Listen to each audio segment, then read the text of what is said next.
Hey everyone, Shawn Clement here. We're going to show you how grass whips, hockey sticks, hammers, and a multitude of other tools are going to help you simplify the game beyond belief so that you can evolve into the golfer you're supposed to be. Enjoy.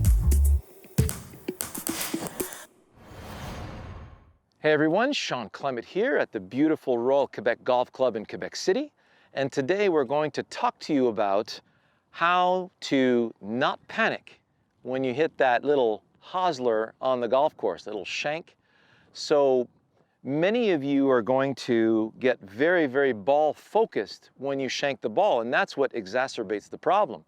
So what you want to do is first and foremost, figure out, and this is the first thing I ask my students after they hit a shot that was less than desirable, is what was your original focus? What were you trying to do?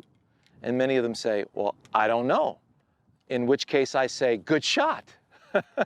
So if, let's say, I'm moving a shot toward that target over here, I've put an alignment rod on the ground, I've got a flag stick in the distance here, it's a black and white stripe, and I want my shot to go in that direction. I'm going to show you the difference in distance between you and the ball and how it really changes depending on how you're focused.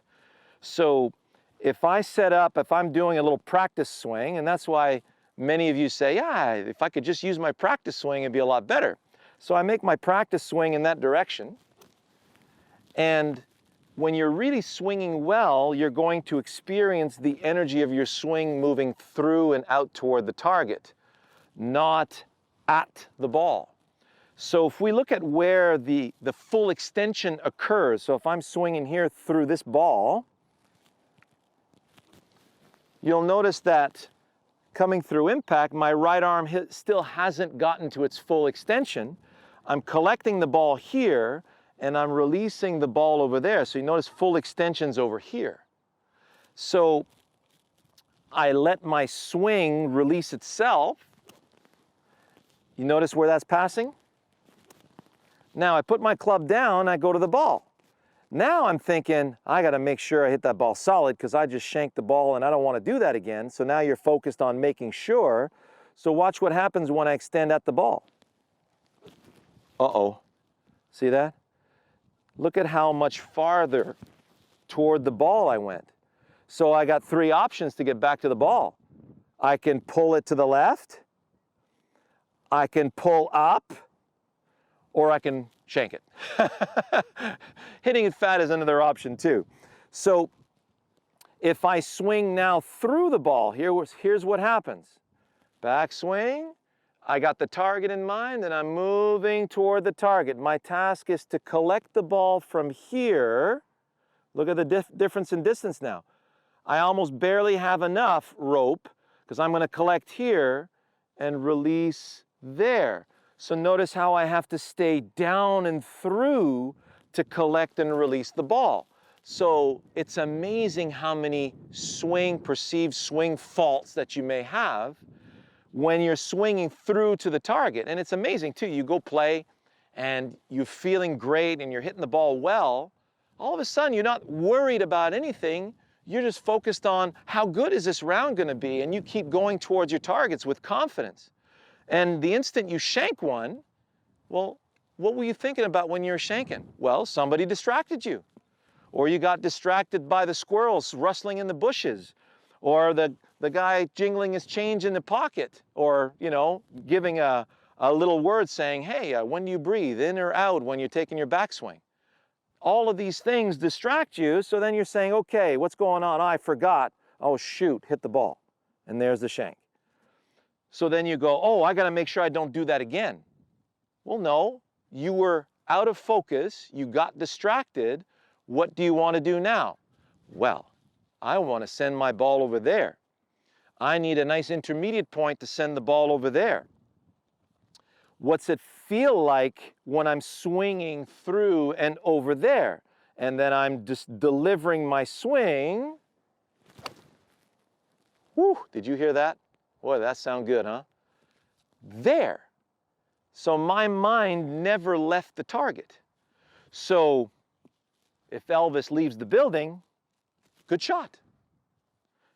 Now, a little insurance policy here, okay? Because those of you who are afflicted by shanks in the past and it happens once on the course and then you really go bananas, a really easy task. Let me get my grass whip here.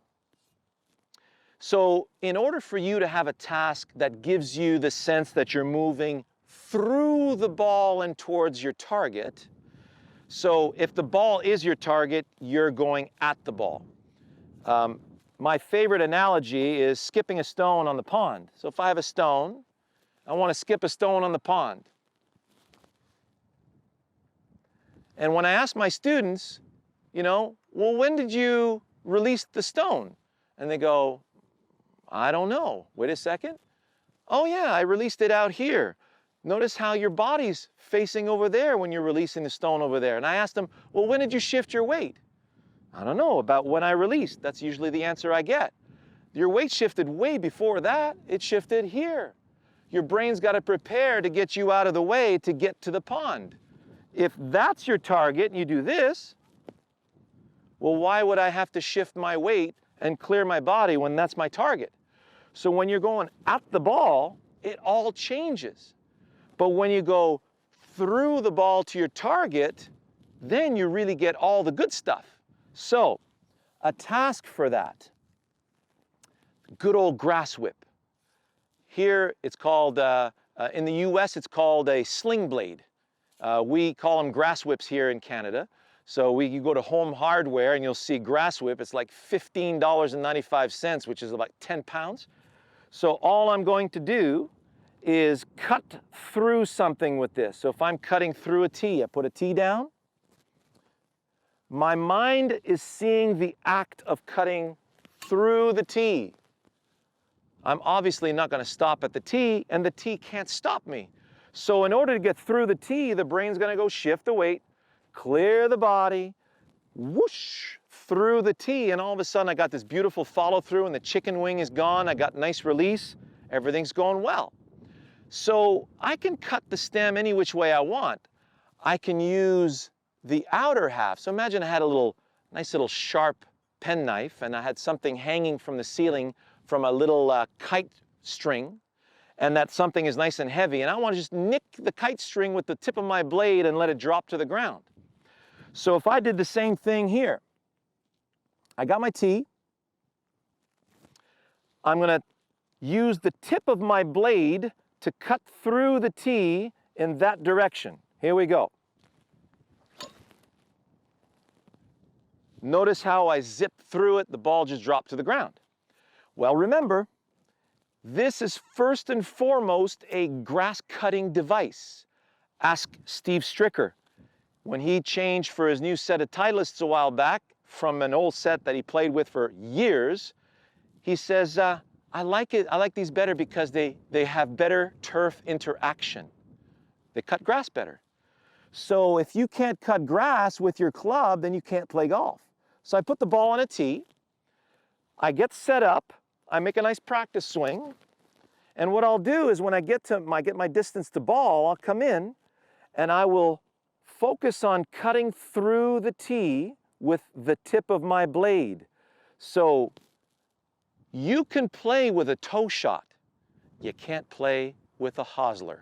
You can't play with a shank. The shank goes sideways. If you have that affliction and you know who you are when it happens, you just want to go home. And typically that's what you do because you just can't get around the golf course. So here's a very nice tip for you. We're just going to cut through the tee. So I get my customers to set up here. My eyes are on the little sliver of grass between the leading edge of the club and the ball. And my mind is on cutting through the tee with the outer half of my blade. So now I'm going to cut through